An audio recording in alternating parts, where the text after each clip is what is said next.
추천 도서인 오스왈드 챔버스의 주님은 나의 최고봉이라는 책을 읽었는데 책 페이지 1월 1일 묵상 한 3분이면 읽는 그 내용을 읽다가 하나님께서 저에게 주시는 도전이 있었습니다. 그 1월 1일 묵상 글 제목은 이것이었어요. 신앙의 중심을 지키십시오 였습니다. 근데 3분 정도 읽게 되어지는 그 짧은 글이었지만 그 글을 읽으면서 하나님께서 저에게 주신 도전이 이것이었습니다. 최상의 주님께 너는 최선을 드리고 있느냐, 이것이었습니다. 그리고 하나님께서 제 마음에 계속해서 하나님께서 제게 주셨던 이 도전을 동일하게 다가오는 주일 성도들에게도 도전하기를 원하는 마음을 주셨어요. 성도들도 동일하게 오늘 예배 참석한 모든 성도들도 최상의 주님께 최선을 드리도록 도전해라 라는 마음을 제게 주셨다는 거예요. 평소 같았으면 제가 주일 설교를 준비하면서 하나님 어떤 말씀을 성도들에게 전하기를 원하십니까? 그렇게 기도하면 하나님께서 어떤 사건을 통해서든지 읽은 책을 통해서라든지 성경을 통해서라든지 기도 가운데 다가오는 주일에는 이 말씀을 성도들에게 나눴으면 좋겠다는 마음을 주세요. 그게 기도 응답이에요. 그걸 가지고 붙들고 한 주간 씨름하면서 말씀을 묵상하고 탁 주시면 하나님 감사합니다. 그리고 기쁜 마음으로 말씀을 준비해서 전하거든요. 그런데 지난주 이 주신 말씀은 성도들에게 최상의 주님께 최선을 드리도록 도전하라는 이 마음을 주셨을 때 하나님께서 다가올 주일 말씀 주셨구나라는 마음에 들면서도 쉽게 그렇게 하겠습니다 기쁜 마음으로 받을 수가 없었습니다. 왜냐하면 제 상태를 점검해 보니까 최상의 주님께 최선을 드리라고 도전해야 되는 성도들에게 말씀을 전해야 되는 저의 상태가 현재 최상의 주님께 나의 최선을 드리고 있다라고 자신 있게 말할 수가 없었기 때문이었어요. 그렇지만 말씀을 하나님께서 주신 그 마음을 따라서 순종하는 마음으로 말씀을 준비해서 오늘 말씀을 나눕니다. 언제나 주일 말씀이 그러하듯이, 주일 말씀 전하는 저의 자세가 그러하듯이 목사는 잘하고 있으니 성도님들 열심히 하십시오 이런 마음의 자세가 아니라 더욱더 이번 주일은 더욱더 부족하지만 저도 최상의 주님께 최선을 다하고자 몸부림치겠으니 성도님들도 함께 최상의 주님께 최선을 드리는 몸부림을 치십시다 독려하는 마음으로 함께 말씀을 나눕니다. 오늘 말씀을 함께 나눌 때 우리 마음에 최상의 주님께 최선을 드리고자 하는 그 마음의 결단과 결심이 설 수 있기를 축복합니다. 오늘 우리가 읽은 본문에는 한 바리새인과 그리고 죄인으로 그렇게 여김을 받던 한 여인이 등장합니다. 예수님 당시 유대 사회에서 죄인이라고 그렇게 호명되어지고 일컬어지는 그 여인은 장녀였습니다. 장녀에게만 죄인이라고 하는 이 호칭이, 그 칭호가 붙여졌어요. 그러니 오늘 본문에 등장하는 이 여인은 장녀였을 것이라 보여집니다. 바리새인은 예수님을 자신의 집에 식사 초대를 했습니다. 당시 바리새인은 예수님에 대해서 아주 배척하는 자세를 가지고 있었어요. 그러니 바리새인이 예수님을 자신의 집에 식사 초대했다? 아주 이례적인 일입니다. 언뜻 보기에 예수님을 식사 초대했으니 아주 이 바리새인은 예수님에 대해서 좀 더 선한 마음, 좋은 마음을 가지고 있겠구나라고 여겨질 수 있지만 오늘 성경 본문 전체, 이 기사와 관련되어 있는, 우리가 읽지는 않았지만 36절부터 50절까지 전체적으로 다 읽어보면 바리새인이 예수님을 자기 집에 식사 초대한 것은 순수한 의도에서가 아니었다는 것을 알게 되어집니다. 불순한 의도. 식사를 하는 시간을 동안에 예수님의 그 말과 행동에서 흠을 찾아내고 책을 잡기 위한 의도였다는 것을 알게 되어집니다. 여인은 예수님께서 이 바리새인 집에 앉아 있다는 사실을 알고 예수님에게 다가옵니다. 그리고 감히 예수님 앞에 설 수 없어서 예수님 뒤에 서서 발치에서 자기의 눈물로 예수님 발을 적시고 그리고 자기의 머리로 예수님 머리를 닦습니다. 그리고 가져온 그 향유를 옥합을 깨뜨려서 향유를 예수님 발에 붓습니다. 이 여인이 가지고 나왔던 향유는 그냥 일반적으로 쉽게 구할 수 있는 감람류가 아니었습니다. 아주 귀한 것이었고 구하기 쉽지 않은 향유였습니다. 그 향유는 이렇게 밀봉한 상태로 보관되어졌어요. 그래서 한번 밀봉을 개방하면, 이렇게 탁 따면 그 자리에서 한꺼번에 다 써야 상품 가치가 없어지지 않고 그냥 다 써야만 하는 것이었어요. 그러기에 이 여인이 부었던 향유는 아주 특별한 경우에만 사용을 했다는 것입니다. 예수님께 이 향유를 붓는 여인의 모습을 보고 바리새인이 마음속으로 예수님을 비난합니다. 선지자이기는커녕 이 죄인, 창녀로 여김받는 이 여자가 죄인인 것도 구분하지 못하는 이 무능한 인간이구나, 이렇게 마음으로 비난합니다. 예수님은 바리새인 마음속에 예수님을 비난하는 마음을 아시고는 빚진 자, 빚을 탕감받은 두 사람의 이야기를 합니다. 500데나리온을 빚을 탕감받은 자, 50데나리온의 빚을 탕감받은 자의 이야기를 해 주십니다. 그러시면서 전심으로 자기가 할 수 있는 그 모든 것을 다 들여서 최선의 것을 드렸던 그 여인과 너무나 대조되어지는 그 바리새인의 부족함에 대해서, 모자람에 대해서 책망을 하고 계십니다. 바리새인, 이 팔레스타인 지역에서 사람들은 다 샌들을 신고 다녔었어요, 대부분. 그렇기 때문에 자기 집에 들어온 손님에게 가장 기본적으로 제일 처음에 갖춰야 되는, 제공해야 되는 기본적인 예의는 그 발을 먼지가 샌들을 신고 다녔으니까 먼지를 씻어낼 수 있는 물을 제공하는 것이었어요. 그런데 바리새인은 예수님을 자기 집에 초대했으면서도 예수님께 드려야 되는, 자기 집에 들어온 손님에게 드려야 되는 아주 기본적인 예의도 갖추지 않았다라는 것입니다. 최상의 주님께 자신의 최선을 드린 그 여인과 기본적인 예의조차도 갖추지 않았던 바리새인이 오늘 성경 본문에서 너무나 대조를 이룹니다. 바리새인은 자기가 그래도 하나님을 잘 섬기고 있다고 생각했습니다. 의롭게 최선을 다해서 하나님을 잘 섬기고 있다고 생각했습니다. 어느 누구보다도 하나님을 잘 섬기고 있다고 여겼던 인물이 바리새인입니다. 그런데 실상은 어떻습니까? 최상의 주님께 최선을 드리기는커녕 기본조차도 지금 드리지 않고 있는 상황이었다는 것입니다. 예수님은 최상의 주님께 최선을 드린 이 여인과, 그리고 예수님께 기본조차 갖추지 않았던 이 바리새인의 대조되는 모습을 44절부터 46절까지 계속해서 반복해서 말씀합니다. 뭐뭐 했을 때 안 때다. 납법, 영어로 보면 나라의 법비 이 구문을 가지고 와서 계속해서 말씀하고 있습니다. 바리새인은 발 씻을 물도 주지 않았지만 여인은 눈물로 예수님의 발을 적셨다고 말씀합니다. 바리새인은 환영인사로 예수님께 환영인사도 하지 않았지만, 환영인사로 입맞춤을 하지 않았지만, 여인은 예수님께 계속해서 발에 입맞춤을 했다고 말씀합니다. 바리새인은 예수님의 머리에 집에 들어온 사람에게 이 쉽게 구할 수 있는 감람류 한 방울조차도 붓지 않았지만, 이 여인은 감히 예수님 머리에도 붓지 못하고 그 향유를 예수님 발에 부었다고 말씀합니다. 우리가 신앙생활을 하다 보면 자칫 잘못하면 오늘 본문에 등장하는 바리새인처럼 하나님을 향한 기본적인 헌신의 상태에 대해서, 자신의 헌신의 상태에 대해서 착각하는 경우가 있을 수 있습니다. 마땅히 하나님께 드려야 되는 기본적인 것조차 하지 않으면서 자기는 하나님을 잘 섬기고 있느라고, 하나님께 잘 헌신하고 있느라고 그렇게 생각할 수 있다는 것입니다. 그러기에 우리는 오늘 시간에 우리 스스로에게 질문해 보아야 됩니다. 나는 최상의 주님께 나의 최선을 드리고 있는가? 점검해 보아야 된다는 것입니다. 최상의 주님께 최선을 그렇게 드려야 하는 이유는 그 최고의 주님이, 그 최상의 주님이 먼저 우리에게 자신의 최선의 것을 우리에게 주셨기 때문입니다.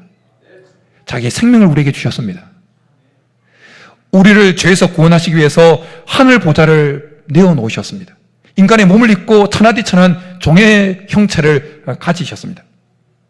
바울은 다메섹 도상에서 부활하신 주님을 만나고 그 최상의 주님께 자기가 드릴 수 있는 최선의 것을 드리면서 끊임없이 살아왔습니다. 그래서 사도행전 20장에서 이런 고백을 합니다.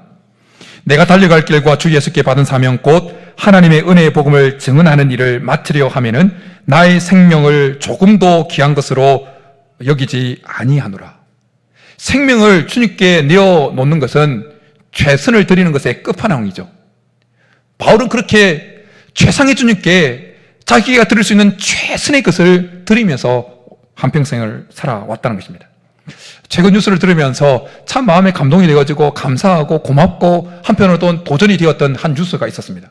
그것은 안창호 국가인권위원장이 후보 시절에 청문회를 하던 그 광경에 대한 뉴스였어요. 여러분들 뉴스를 통해서 다 들어보셨을 거예요. 국회의원들이 그 안창호 그 후보 시절이었던 그 안창호 국가인권위원장 후보에게 그가 그 문답 질의서에 질의했던 그걸 가지고 기독교 신앙을 가진 것에 대해서 막 비판을 합니다. 창조론에 대해서 비판을 합니다. 동성애 반대하는 것에 대해서 막 비판합니다. 그랬을 때 그 안창호 국가인권위원장이 어떻게 말합니까? 하나님이 천지를 창조하셨습니다. 분명하게 신앙을 고백하면서 복음을 선포합니다. 동성애에 대해서 분명한 반대 입장을 표명합니다. 그것을 언급 안 됐지만 질의서에는 진화론 잘못된 것이고 그리고 창조론도 학교에서 엄연하게 가르쳐 줘야 된다라고 그렇게 대답을 했습니다. 우리는 알고 있습니다. 그 자리에서 온 국민이 지켜보는 그 앞에서 하나님을 향한 바른 신앙을 고백한다는 것이 얼마나 힘들다는 걸 알고 있습니다. 그리고 그 청문회장에서 신앙적인 답변을 한다는 것은 불신자들에게 엄청난 공격의 빌미를 제공하는 것임을 그 안창호 국가인권위원장 후보자도 분명히 알고 있었어요. 아니나 다를까 그 신앙적인 단호한 신앙적인 답변으로 했을 때 그렇게 막 공격을 합니다. 언론들이 인신공격을 합니다. 너무나 안타까운 것은 그렇게 청문회장에서 그 안창호 국가인권위원장 후보자에게 창조론에 대해서 반박하는 비판적인 질문을 했던 동성애에 대해 동성애 반대한다고 하는 그것에 대해서 동성애를 옹호하는 듯한 질문을 던진 그 사람 국회의원 중에는 목사의 아들도 있고 목회학 석사 학위를 가지고 있는 전도사 출신 국회의원도 있었어요. 자기는 기독교인이래요. 얼마나 안타깝습니까? 그런 상황 속에서도 뻔히 그렇게 되는 상황 속에서 뻔히 비판이 쏟아질 걸 알면서도 담담하게 그러나 담대하게 하나님을 향한 바른 신앙을 고백하면서 그 후보자는 주님 앞에 최선의 것을 드렸던 것입니다. 하나님께서 그 안창호 국가인권위원장 후보가 드렸던 그 최선을 드리는 그 고백을 들으시고 하나님께서 얼마나 기뻐하셨을까요? 저는 그 안창호 국가인권위원장의 청문회 그 안창호 씨의 모습을 보면서 다니엘이 생각났습니다. 다니엘과 그 세 친구도 여호와 하나님을 믿는 그 신앙이 없던 그 이방 나라였던 바벨론 그 왕이었던 느부갓네살 왕 앞에서 자신의 목숨을 걸고 자기 인생 전체를 걸고 여호와 하나님을 향한 신앙을 고백합니다. 그리고 그 신앙 고백으로 하나님을 향한 최상의 하나님께 최선을 드리는 것을 보게 되어집니다. 추석 명절입니다. 우리 모든 가문들이 하나님을 다 섬기고 그래서 추석날 하나님을 예배하는 그런 분위기면 얼마나 좋겠습니까? 그러나 그중에는 믿지 않는 불신의 가정, 절을 해야 되는 그런 분위기 속에 있는 가문도 성도들도 있을 겁니다. 그때 나는 하나님을 믿는 사람이기 때문에 우상을 섬길 수 없다, 절할 수 없다, 그렇게 신앙을 고백하는 것, 그건 하나님께 최선을 드리는 것입니다. 우리 하나님은 이 세상에 존재하는 모든 존재들로부터 최선을 받기에 합당하신 분이십니다. 왜냐하면 하나님은 창조주이시기 때문입니다. 이 세상에 존재하는 모든 것은 하나님께서 만드신 피조물이기 때문입니다. 그러기에 피조물인 우리들이 그 최상의 주님께 피조물로서 마땅히 드려야 될 최선의 것을 드리고 있느냐라는 것입니다. 우리가 최상의 주님께 우리의 최선을 드리는 것과 관련해서 먼저 점검해 보아야 될 것이 있습니다. 그것은 우리의 마음이에요. 우리의 마음에서 정말 최상의 주님께 최선을 드리고자 하는 마음이 있느냐라는 것입니다. 하나님께서 그 묵성집 주님은 나의 최고봉이라는 책을 읽으면서 저한테 도전해 오셨던 것처럼 정말 최상의 주님께 나는 지금 현재 최선의 것을 드리고 있는가? 그리고 그렇게 드리고 싶은 마음이 있는가? 여러분 마음은 어떻습니까? 사람은 자기의 마음의 상태가 어떠하냐에 따라서 나오는 것이 다 드러나지 않습니까? 말과 행동이 그 속의 마음의 상태에 의해서 나옵니다. 예수님 마태복음 10장에서 바리새인들을 책망하시면서 이렇게 말씀하셨어요. 독사의 자식들아, 너희는 악하니 어떻게 선한 말을 할 수 있느냐? 이는 마음에 가득한 것을 입으로 말함이라. 선한 사람은 그 쌓은 선에서 선한 것을 내고 악한 사람은 그 쌓은 악에서 악한 것을 내느니라. 하나님을 향해서도 마찬가지라는 것입니다. 하나님을 향한 우리의 고백 그리고 행동도 우리의 마음의 상태에 따라 달라지는 거예요. 하나님께, 최상의 하나님께 최선을 드리고 싶은 그 마음이 가득한 사람은 하나님을 높이는 찬양을 할 때 그냥 멀뚱하게 그냥 이렇게 찬양할 수가 없는 겁니다. 예배에 동참해 왔다면, 예배에 왔다면, 하나님을 예배하는 자리에 왔다면, 그 최상의 하나님께 우리의 최선을, 나의 최선을 드리고 싶은 마음이 가득하다면 하나님을 높이는 찬양을 할 때 두 손이 올라갈 수밖에 없는 거예요. 그 모습을 통해서라도 하나님께 내가 최선을 드리고 싶은 마음을 최선을 드리고 싶은 마음을 표현할 수밖에 없다는 것입니다. 오늘 본문에 등장하는 이 여인과 바리새인 사이에 너무나 주님을 향한 대조되어지는 모습이 그렇게 드러났던 이유는 주님을 향한 그들의 마음의 상태가 완전히 달랐기 때문이었다는 거예요. 바리새인, 앞서 언급했던 것처럼 바리새인은 예수님을 향한 불순한 마음을 가지고 있었어요. 예수님께 최선의 것을 드리고 싶은 마음은 1도 없었습니다. 오히려 흠을 잡고 책을 잡으려고 하는 그 마음이 가득했어요. 그러니까 기본조차 안 나오는 거예요. 예수님을 향한 기본적인 예의조차 나오지 않는 겁니다. 하지만 그 여인의 마음속에는 예수님께 최선의 것을 드리고 싶은 마음이 가득했어요. 그러니까 예수님께 와서 눈물로 발을 적시고, 여인에게 있어서 머리가 얼마나 자존심같이 여겨집니까? 그 귀한 머리를 풀어서 예수님 발을 닦습니다. 지저분한, 언급했던 것처럼 예수님의 발도 별반 다르지 않았을 거예요. 샌들 신고 다녔으니까. 냄새나고 먼지 가득하고 그런 발을 자기의 머리를 풀어서 예수님께 최선의 것을 들고 싶은 마음이 가득했으니까 옥합을 깨뜨려서 향유를 부을 수 있었다는 것입니다.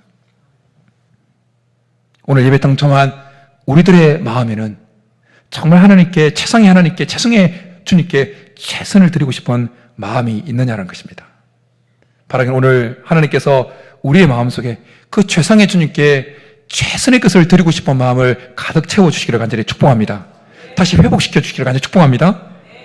창세기 4장에 보면 가인과 아벨이 하나님께 제사를 드리는 기사가 등장합니다. 그때 하나님은 아벨의 제사는 연락되어지고 가인의 제사는 연락되지 아니하죠. 왜 이런 차이가 나왔느냐? 그것은 최상의 하나님을 향한 가인과 아벨의 그 마음의 상태가 달랐기 때문이었어요. 아벨은 하나님께 자기가 드릴 수 있는 최선의 것을 드리고 싶은 마음이 가득했어요. 자기의 전부를 드리고 싶은 마음이 가득했어요. 그래서 성경에 보면 아벨이 양의 첫 새끼와 그 기름을 드렸더니라고 말씀을 하고 있습니다. 우리나라 성경에는 아벨이 그 양의 첫 새끼 한 마리 드린 것처럼 나오지만 양의 첫 새끼라고 할 때 히브리어 원어로 보면 복수형으로 되어 있어요. 그러니까 한 마리가 드린 것이 아니라 여러 마리를 드렸다는 거예요.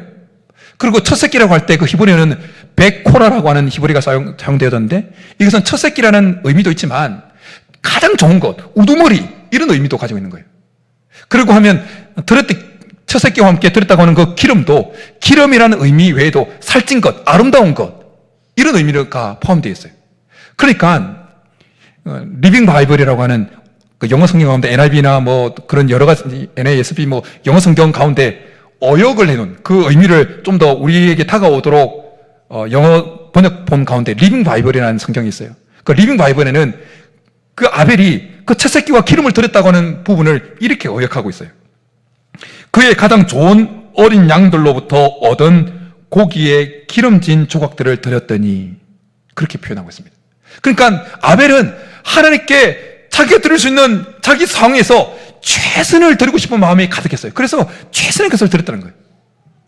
이에 반해서 가인이 드린 그 제물에서는 그가 하나님께 최선의 것을 드리고자 했다고 하는 것이 전혀 드러나지 않습니다. 아무리 원어를 뒤집고 연구를 해도 가인이 드린 그 제물에서는, 가인이 드린 제사 행위에서는 하나님께 최선의 것을 드리고자 했다고 하고 느껴질 만한 어떤 근거도 나타나지 않습니다. 그러니까 가인이 드렸던 그 제사는 형식적일 수밖에 없었어요. 주일이니까 그냥 한 예배를 해야지. 그냥 이렇게 돼요. 오늘날로 적용하면. 주일이니까 그냥, 이제 교회 안 가면 찝찝하니까 그냥 형식적으로. 그냥 추수 됐으니까, 곧 드려야 되는구나. 형식적으로 될 수밖에 없다는 거예요. 그래서 성경에 보면 가인, 아벨 그 제물만 받고 안 받고 그렇게 말씀하지 않고 아벨과 그 제물은 하나님이 받으셨지만 가인과 그 제물은 받지 아니하셨다고 제물을 드리는 그 주체까지 포함해서 받으시고 받지 않으시고를 말씀하고 있는 것입니다. 여러분, 제물의 양과 크기가 중요한 것이 아닙니다. 그 제물을 드리는 이의 마음의 상태가 중요한 것입니다. 하나님께, 최상의 주님께 최선을 드리고자 하는 그 마음의 상태가 있느냐 없느냐가 훨씬 중요하다는 것입니다. 그러기에 여러분, 하나님께, 최상의 주님께 뭔가 대단한 것을 들을 수 없다고 해서 낙심할 필요는 없습니다.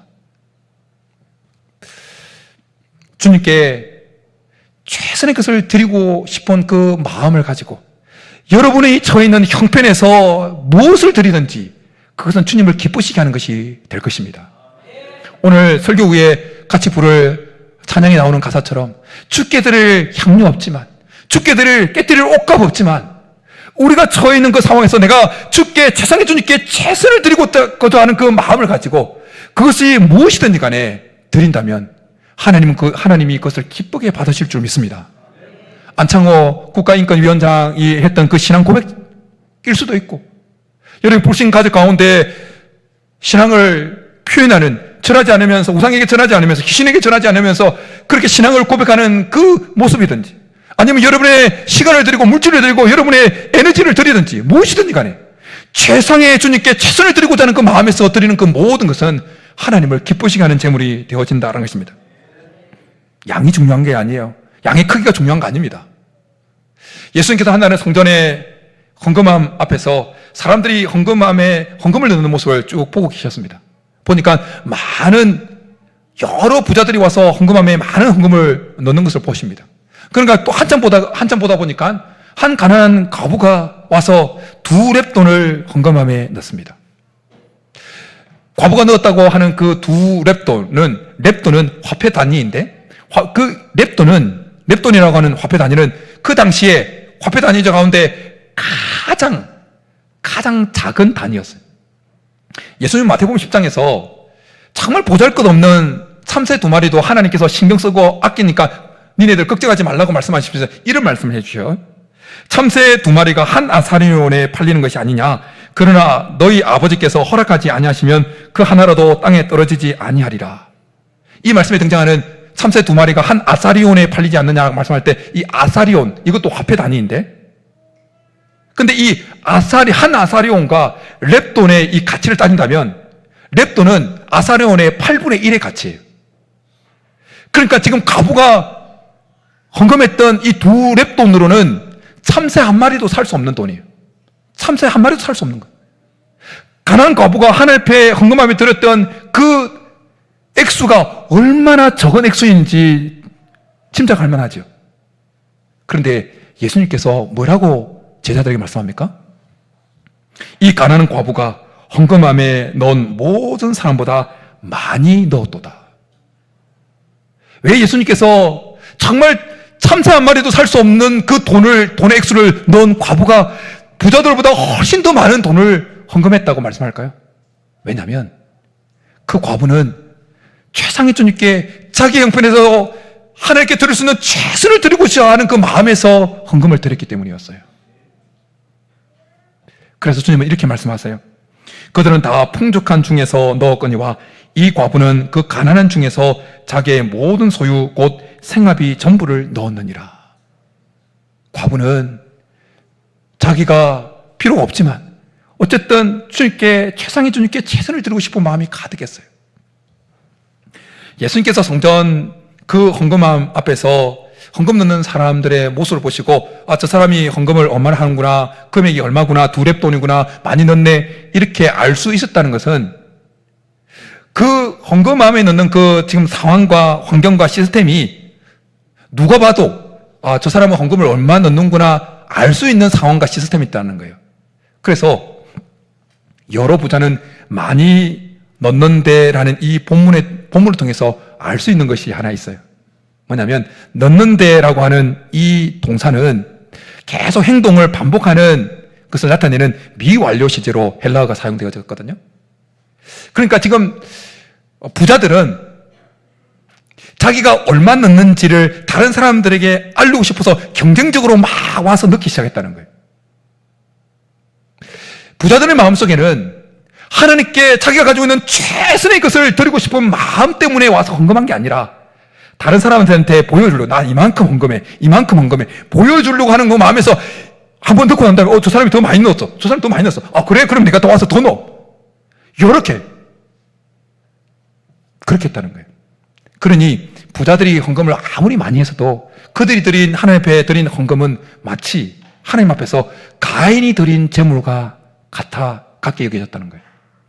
그러나 자기 형편은 아무것도 없지만 자기 속에 있는 상황 속에서 최선의 것을 드리고 싶어 해서 드렸던 가부의 두 랩돈은 마치 하나님 보실 때 아벨의 재물처럼 그렇게 받으심직 되었다라는 것입니다. 사랑하는 성도 여러분, 우리는 어떻게 하면 우리가 처해 있는 상황 속에서 최상의 주님께 최선을 드릴 수 있는, 최선의 것을 드리는 그리스도인이 될 수 있을까요? 그 비결을 오늘 본문을 통해서 알게 되어지는데, 그것은 그 최상의 주님께 최선을 드릴 수 있는 비결은 주님을 정말 사랑하는 것입니다. 정말 사랑하는 거예요. 오늘 이 본문에 등장하는 이 여인이, 그 창녀라고 여겨졌던 그 여인이 자기가 할 수 있는 상황에서 최선의 것을 최상의 주님께 드렸던 그 원동력도 주님을 사랑하는 마음이었어요. 빚을 탕감받은 그 사람처럼 자기가 창녀로서 몸이 더럽혀지고 인생이 더럽혀지고 더러워진 이 모든 죄악들, 엄청난 빚을 탕감해 줄 수 있는 유일한 분이 저분 예수 그리스도구나. 그분께 사랑을 고백하면서 이 모든 것을 쏟아서 최선을 하나님 앞에 예수님께 드렸다는 것입니다. 그래서 47절에 보면 예수님이 이렇게 말씀하세요. 뒷부분에 보면 그의 사랑함이 많음이라 사함을 받은 일이 적은 자는 적게 사랑하느니라.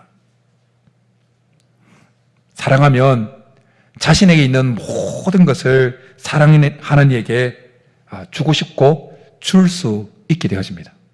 주님이 자기의 생명, 자기의 전부인 생명을 우리에게 내어주신 이유는 주님이 우리를 정말 사랑하셨기 때문이에요. 자신의 모든 것이었던 두 랩돈을 헌금함에 넣으면서 헌금할 수 있었던 그 과부도 주님을 정말 사랑했기 때문이에요.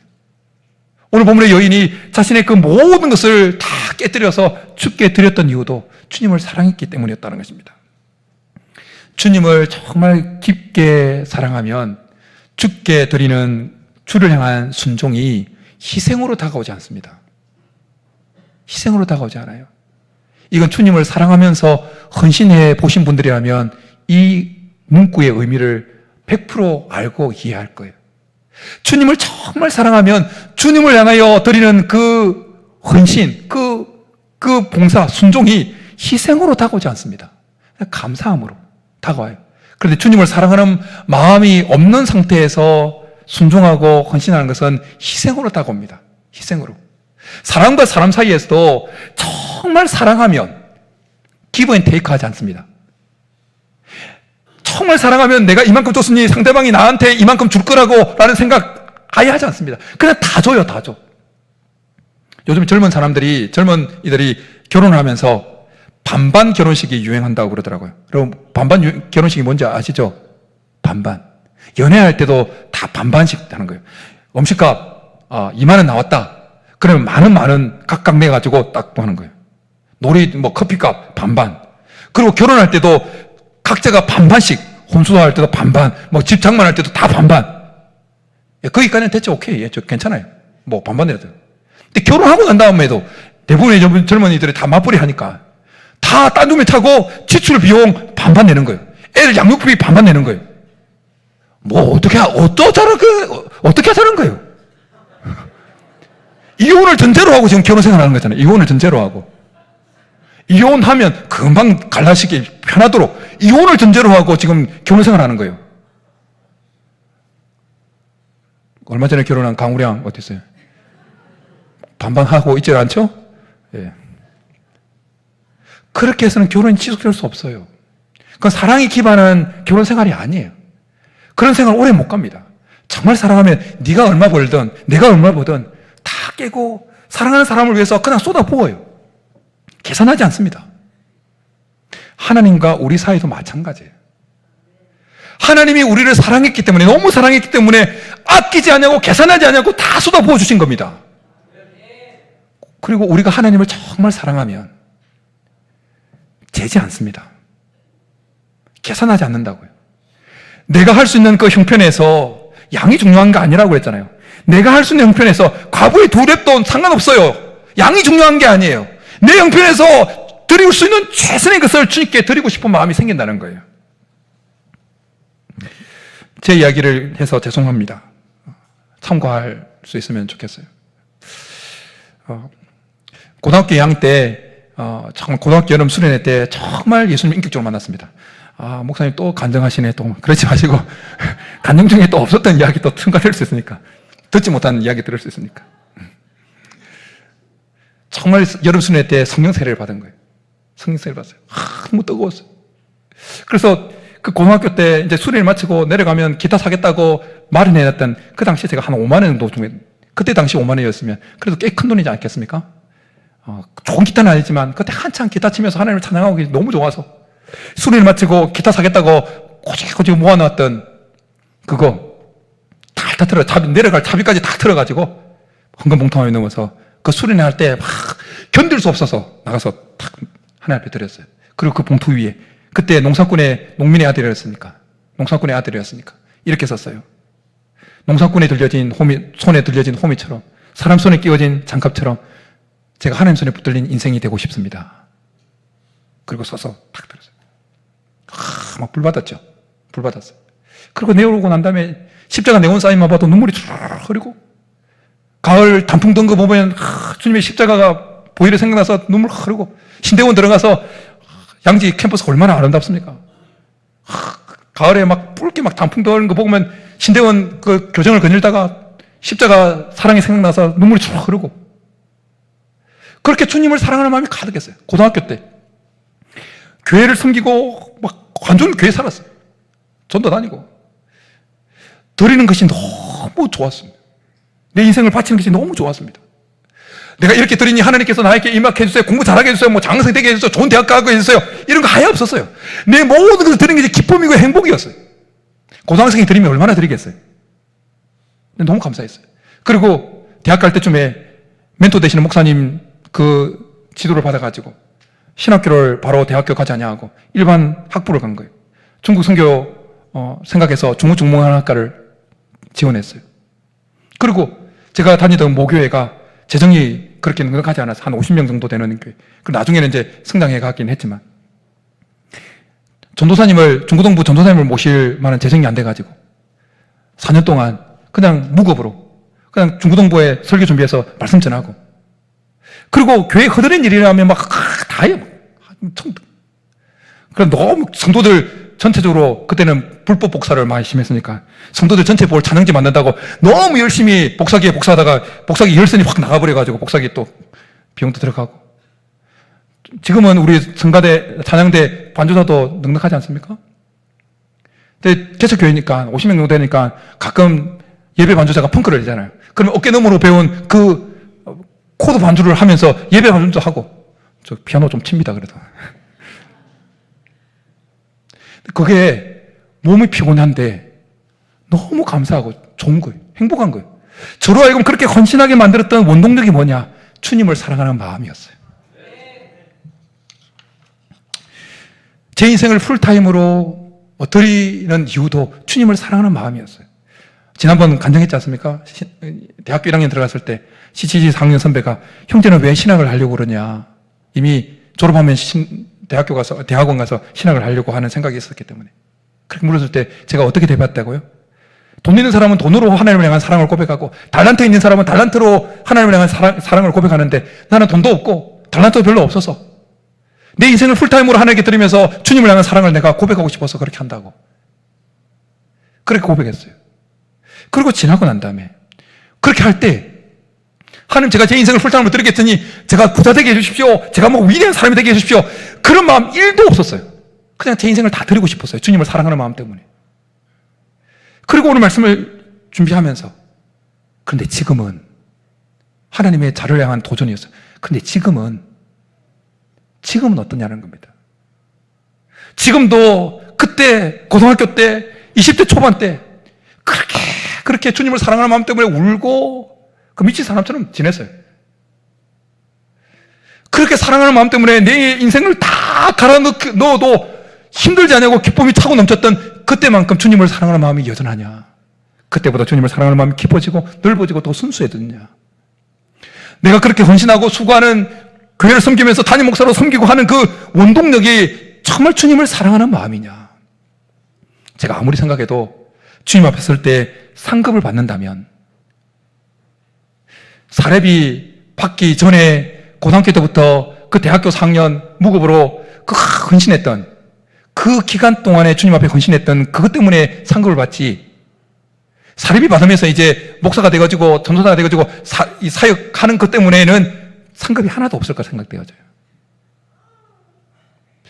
주님을 사랑하는 마음에서 내 속에 있는 내 삶에서 최선을 드리고 싶은 그 마음에서 주님 앞에 올려드렸던 그것이 하나님의 기쁨이요, 하나님의 상급을 받는 통로라 여겨집니다. 사랑하는 성도 여러분, 우리 하나님은 우리 속에 있는 최선을 받기에 합당하신 분이십니다. 오늘 시간 하나님께서 우리 속에 하나님을 사랑하는 마음을 한 번 더 회복시켜 주시기를 축복합니다. 이전에 여러분들이 하나님을 사랑해서 그렇게 뜨겁게 섬기고 했던 그 마음을 다시 하나님께서 회복시켜 주시기를 축복합니다.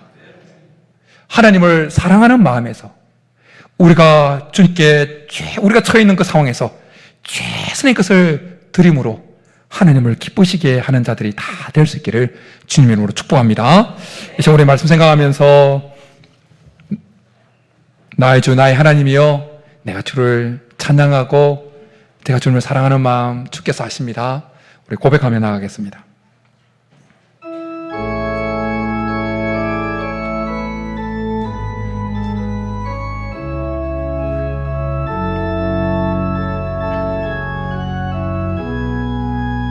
나의 주, 나의 주, 나의 하나님이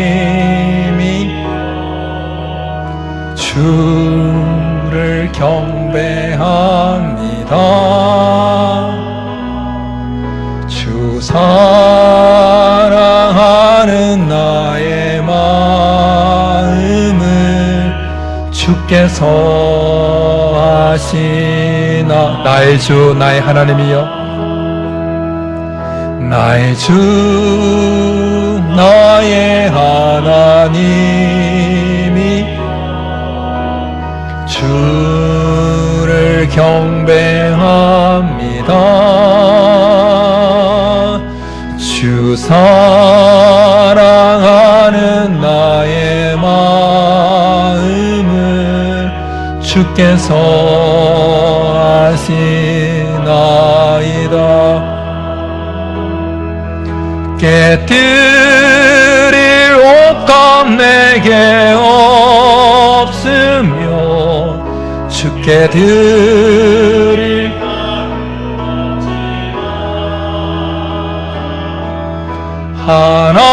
하나님 형상대로 날 빚으사 새 영을 내게 부어주소서. 나의 주 나의 하나님, 주를 경배합니다. 주 사랑하는 나의 마음을 주께서 아시나. 고통 속에 방황하는 고통 속에 방황하는 내 마음 주께로 갈 수 없지만 저항할 수 없는 그네로 주님의 길을 걷게 하소서. 나의 주 나의 하나님이 주를 경배합니다.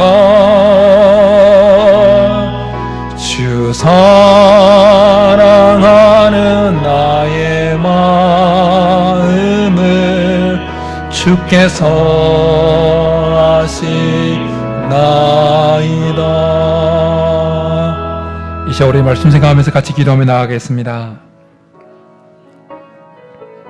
이 시간 우리 마음속에 하나님을 사랑하는 마음, 주님을 사랑하는 마음을 한 번 더 회복시켜 달라고,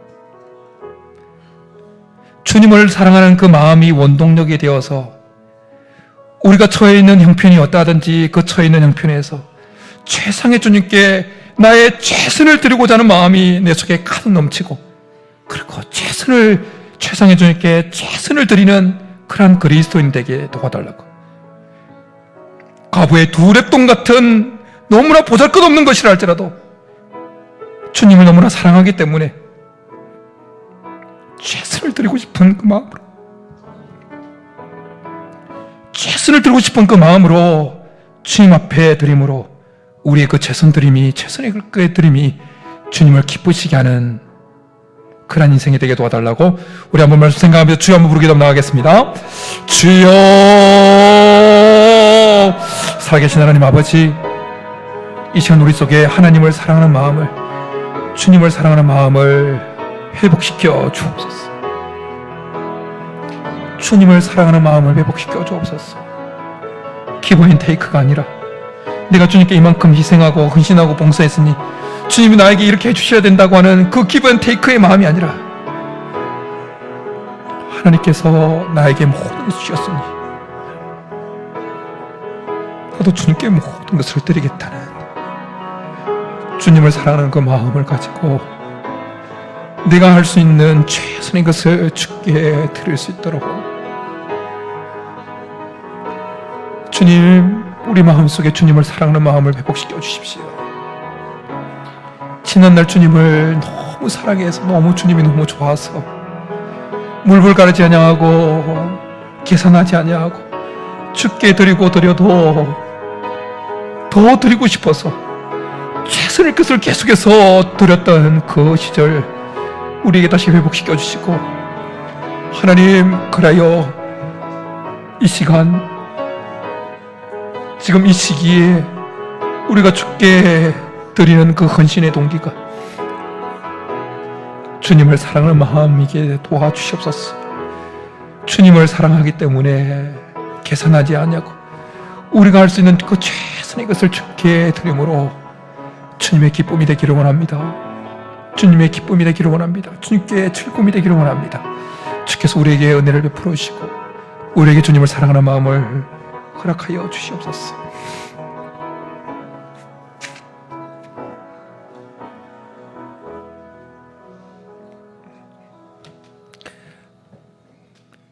우리를 너무나 사랑하셨기에 당신의 전부를 주신 하나님, 우리도 그 사랑에 반응할 수 있도록 우리 각자의 마음에도 주님을 정말 사랑하는 마음을 가득 채워 주옵소서. 주님을 사랑하는 그 마음이 동기가 되어지고 원동력이 되어져서 우리가 처해 있는 그 상황에서 주님께, 최상의 주님께 우리의 최선을 드릴 수 있는 마음과 그러한 삶이 될 수 있도록 역사하여 주옵소서. 양이 중요한 것이 아니라, 크기가 중요한 것이 아니라 우리의 주님을 향한 최선을 드리고 싶은 우리의 마음이 중요하다는 사실을 한 번 더 깨우쳐 주셨사오니 주님을 사랑하는 마음이 가득 넘쳐서 주께 항상 최선을 드리는 그래야 우리의 최선 드림이 하나님께 기쁨이 되어지고 하나님을 기쁘시게 하는 것이 될 수 있도록 우리를 사용하여 주옵소서. 그렇게 줄 줄 믿고 감사를 드리며 예수님의 이름으로 기도드립니다. 아멘.